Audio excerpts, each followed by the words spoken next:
this is just going to be a temporary feud. Like we talked about, there's going to be filler feuds matches between now and Mania because it's 4.5 weeks away. Like they can't not have something of substance happening in that meantime.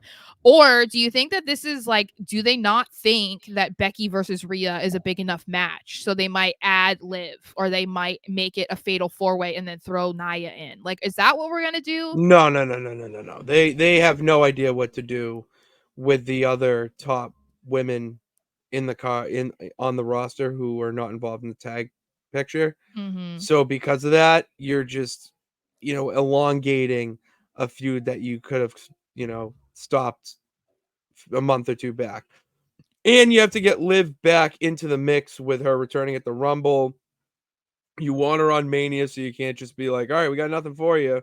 See ya. No, you got to utilize her. And this is the best way to do it because say that Becky wins, Mm-hmm. it's boom, your first feud back in the title picture.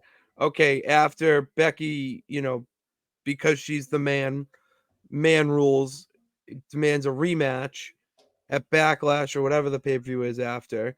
Well, then Liv's the next one up. Or Yeah. even if she doesn't invoke that clause, Liv is the next one up for Rhea because the story's in place. So all it is just like internet cables just overlapping right now. Mm-hmm. It's fine. It to me, I don't see an issue with it because it makes sense for why they're feuding.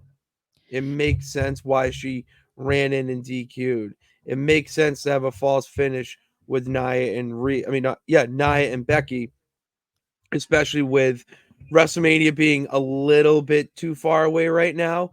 Mm-hmm. The Nia Jax pin needs to happen like the week of or like 2 weeks before to really give her that momentum heading into Mania. And I remember us being mad that Nia won the last time they fought. I'm pretty sure she won.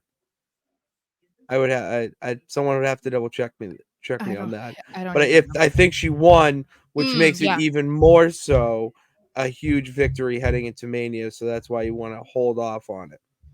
Yeah, I think that like, I had Richard's comment up here. I think he has a point to an extent, but I think that's the problem a lot of the time with how Royal Rumble winners, how it goes with Royal Rumble winners, because the Royal Rumble is like, 2.5, 3 months before Mania. No, And yeah. that's a lot of time to fill on a feud that you can't address right now because there's only so much that you can do in a feud without having a match.